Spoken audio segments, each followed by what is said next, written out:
Nagsagawa ang Amerika ng airstrikes sa isang bodega ng mga weapons sa eastern Syria na ginamit ng mga Iranian-backed militia bilang paghihiganti sa dumaraming pag-atake sa mga American bases sa rehiyon na kung saan ang mga sundalong Amerikano na nakabase.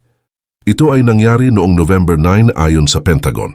Noong Miyerkules, 2 US F-15 fighter jet ang naghulog ng maraming bomba sa isang weapon storage facility malapit sa Maysulun sa Deir el-Zur na kilalang ginagamit ng Revolutionary Guard ng Iran ayon sa mga opisyal ng Amerika. The President has no higher priority than the safety of US personnel, and he directed today's action to make clear that the United States will defend itself, its personnel, and its interests, ayon sa pahayag ni Defense Secretary Lloyd Austin. Ang pag-atake, ayon sa isang senior defense official, ay naglalayong madisrupt at madegrade ang mga kakayahan ng mga grupong direktang responsable sa pag-atake sa mga puwersa ng US sa rehiyon sa pamamagitan ng partikular na pag-target sa mga facility na nauugnay sa Revolutionary Guard. Ito ang pangalawang pagkakataon sa loob ng wala pang 2 linggo na binomba ng Amerika ang mga facility na ginagamit ng mga militanteng grupo. Marami ang kumikilos sa ilalim ng Islamic resistance sa Iraq na ayon sa mga opisyal ng Amerika ay nagsagawa ng hindi bababa sa 40 na pag-atake mula noong October 17. Pagkalipas ng hating gabi noong Martes, inihayag ng Israel Defense Forces na natamaan nila ang isang tunnel na nagbibigay daan sa Hamas na mapasok ang bansang Israel sa pamamagitan ng pagdaan sa karagatan. Hindi naging pangkaraniwan ang nasabing sea tunnel. Batid ng mga Israelita na iyon ay isang palatandaan na ang Hamas ay nagdisenyo ng mga nakamamatay at makabagong taktika upang salakayin ang bansang Israel. Ang armadong grupo ay gumawa ng ilang milyang lagusan sa ilalim ng lupaing sakop ng Gaza. Ayon pa sa salaysay ng mga opisyal ng Estados Unidos, may hahalin tulad ito sa isang miniature na lungsod. Ang lagusan na ito ay matatagpuan daw sa isang beach sa mismong baybayin na sakop ng bansang Israel. Ayon sa mga eksperto sa usaping militar, ang mga tunnel na ito ang mga posibleng dahilan kung bakit naantala ang pagpapadala ng mga sundalong Israelita sa Gaza matapos ang pag-atake ng Hamas noong October 7. Sa ilalim ng makitid na coastal strip, kung saan may nakatirang mahigit 2 milyong tao, ay matatagpuan daw ang isang malawak na network ng mga subterranean pathway, kwarto, selda at maging ang mga kalsadang pupwedeng daanan ng mga sasakyan. Ang Hamas na nangangasiwa sa Gaza ay pinaniniwala ang nagtatago ng mga armas, mandirigma at maging mga command center sa mga tunnel na ito. Noong nakaraang Sabado, tumama sa mga underground target sa hilagang bahagi ng Gaza ang Israeli fighter planes. Ito ay base na rin sa pahayag ng Israeli military. Para sa mga puwersang Israeli na nabibilang sa anumang malakihang pag-atake sa lupang sakop ng kalabang bansa, ang isa sa mga pinakanakakatakot na hamon ay ang mga tunnel. Ginugol kasi ng Hamas ang pagpupulido rito ng ilang taon at hindi ito basta-bastang masisira o mapapasok ng mga kaaway nila. Para naman sa mga taong nakatira sa itaas ng mga tunnel na ito, isa sa pinakanakakakilabot na isipin ay kung paano sila makaliligtas sa digmaan kung ang mga bala at pag-atake ng kalaban ay magmumula sa ilalim ng lupa. Hindi tayo dapat nag-i-imagine at nagpapantasya tungkol sa kung ano ang magiging kahihinatnan ng mga bagay na ito. Pahayag ni General Joseph L. Votel, ang dating pinuno ng United States Central Command at responsable sa usaping military sa Middle East. Paniguradong magiging madugo at brutal na labanan ito, dagdag pa niya. Sa isa pang panayam, inalala niya ang mga huling araw ng labanan na naganap noong 2017 sa Mosul, Iraq, kung saan nagtago ang mga sundalo ng Islamic State sa loob ng mga tunnel. Gumamit pa raw sila ng bulldozers para mag-clear out sa mga kasapi ng ISIS na natabunan ng mga bato sa mga tunnel na ito. Sa katunayan, naging parte na ng buhay ng taga-Gaza ang mga tunnel sa loob ng napakaraming taon at mas dumami pa ito pagkatapos ng year 2007. Nangyari ito nang kontrolin ng Hamas ang enclave at nang mas hinigpitan pa ng Israel ang mga harang sa teritoryo nito. Nagsilbi kasi itong tugon ng Hamas para makapagpuslit sila ng mga pagkain, kalakal, armas at maging ng mga tao. Ang bawat tunnel daw ng Hamas ay tinatayang nagkakahalaga ng humigit kumulang na $3 milyong ang bawat isa, ayon mismo sa mga opisyal ng military ng bansang Israel. Ang ilan sa mga ito ay gawa sa prefabricated na konkreto at bakal. May mga silid din dito na nagsisilbing paggamutan para sa mga sugatang mandirigma nila. Ang iba sa mga tunnel na ito ay may mga espasyo na umaabot ng 130 talampakan, kung saan maaring magtago ang mga tao kahit na ilang buwan pa ang abutin nila rito. Tinatawag ang sistema ng tunnel na ito sa bansang Israel bilang Lower Gaza o Metro. May isang 85 taong gulang na babae ang na-hostage ng Hamas sa loob ng 17 araw nitong buwan. Siya ay si Yocheved Lifshitz. Ayon sa kaniya, naglakad sila ng milya-milya sa pamamagitan ng spiderweb ng mga tunnel. Isinahad din niya sa mga reporter na sinamahan siya sa paglakad at dinala ng mga militanteng Hamas sa pasilyong may bahaging mahalumigmig at basa. Tumungo sila sa isang malaking bulwagan na nasa ilalim ng lupa, kung saan may 25 katao pang naroroon. Pagkatapos ng 2 o 3 oras, inilagay nila sa isang hiwalay na silidang 5 tao mula sa kaniyang mga kasamahan sa naturang bulwagan. Sa isang balita noong Biyernes, inakusahan ni Rear Administrator Daniel Hagari, isang tagapagsalita ng militar ng Israel ang Hamas, sa pagtatayo ng mga tunnel at iba pang pasilidad sa ilalim ng Al-Shifa Hospital sa Gaza. Ang binanggit na ospital ay ang pinakamalaking sentrong medikal ng teritoryo. Nagpatugtog siya ng isang intercepted audio recording at nagpakita ng larawan ng subterranean complex.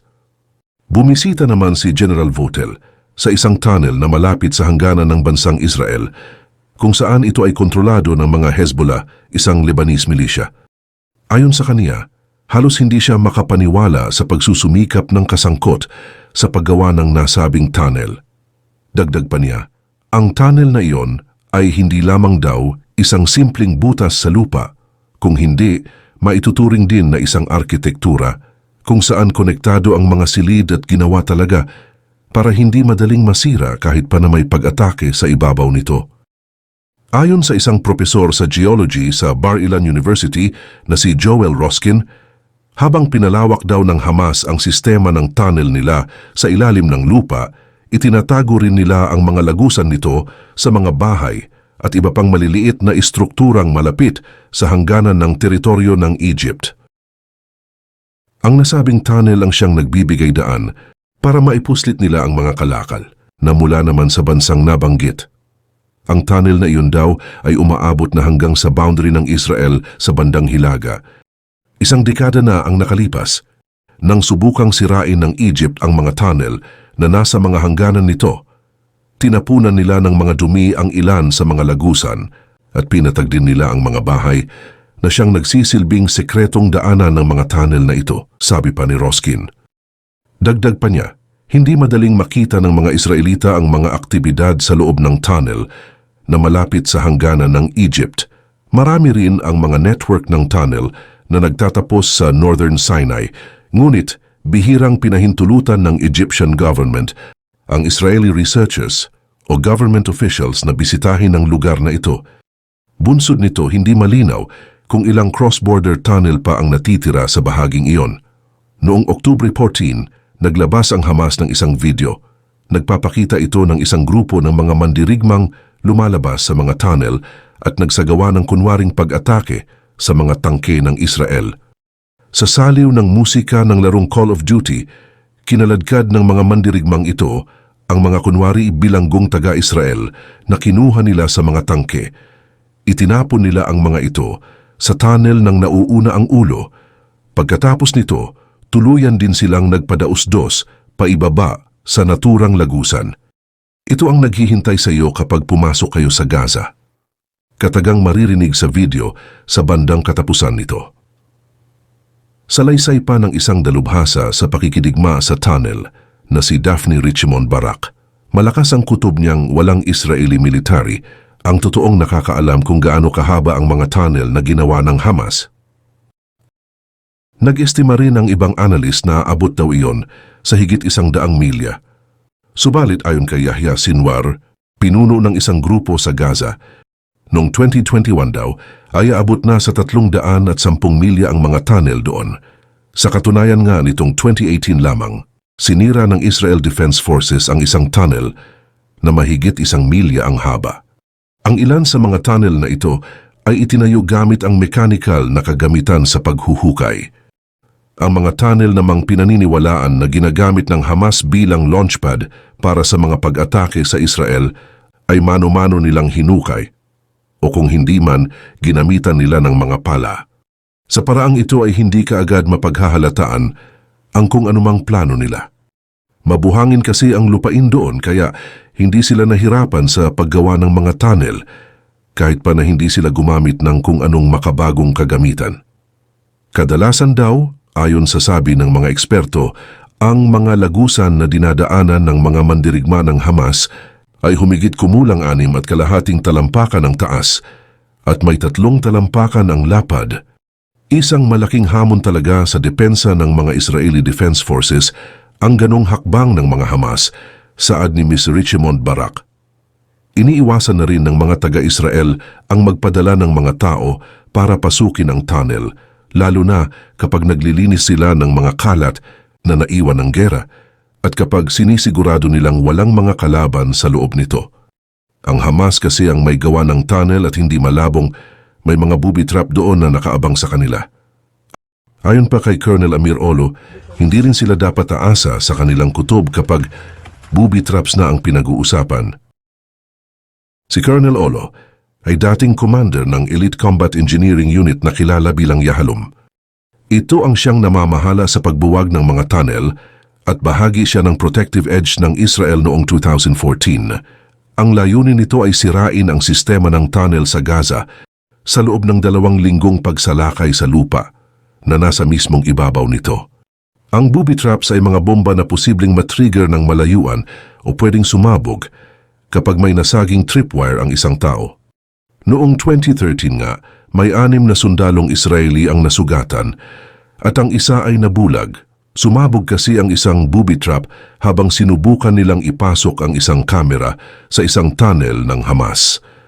Sa pamamagitan ng paggamit ng mga tunnel, maaring palibutan at atakihin tayo ng kaaway. Mula sa likuran, sabi ni Colonel. Sa isang panayam, isang Israeli-American naman na nagngangalang Ben Milch ang nagsabing habang ginagawa nila ang pag-clear out ng mga tunnel, paulit-ulit daw silang pinasabugan. Nangyari ito noong tinatrabaho nila ang 13 tunnel ng Hamas. Kasama kasi siya ng mga Israeli military sa paglinis ng mga tunnel noong 2014. Noong una sinabi ni Milch na hindi sila sigurado kung saan nila hahagilapin ang mga lagusan ng tunnel. Kadalasan daw kasi ay nasa mataong lugar ito, malapit sa mosque o kung hindi man ay sa mga bahay. Subalit, nalaman nila iyon nang makakita sila ng mga palatandaan tulad ng mga pulley system sa tabi ng mga gusali. Ayon pa sa mga matataas na opisyal ng mga sundalong Israeli, maaari rin namang sirain ng mga airstrike at remote-powered sensor ang mga tunnel, ngunit pagkatapos nitong bombahin ay kailangan pa nilang magpadala ng mga tao para masiguro kung tuluyan nang nawasak ang mga tunnel na ito. Ang pagkontra sa mga tunneling tactics ay nangangailangan ng mga sandatahang lakas sa lupa, ayon sa ulat ng Rand Corporation sa 2014 Gaza War. Kahit sa pagtatapos ng pagsasagawa ng protective edge, ang IDF ay humarap pa rin sa mga tunay na teknolohikal na hamon sa pagtuklas, pakikipaglaban at pagsira sa mga tunnel na ito. May isang unit ng militar din ang Israel na tinatawag na Samur o Weasel, kung saan sila ay dalubhasa sa pakikidigma sa ilalim ng lupa at nagsasanay sa mga mock tunnel sa Israel. Ikinuwento ito ng isang reservist na sundalong Israeli na masinsinang nagsasanay ang mga ito sa pakikidigma sa loob ng mga tunnel. Inilarawan pa niya ang isang pamamaraan nila na tinatawag na purple hair, kung saan ito ay ginamit upang mahanap ang mga network ng isang tunnel. Para gawin ito, ang mga tropang militar ng Israel ay naguhulog ng mga smoke grenades sa isang lagusan, pagkatapos ay binabantayan nila ang mga lilang usok na lumabas sa alinmang kabahayan sa lugar.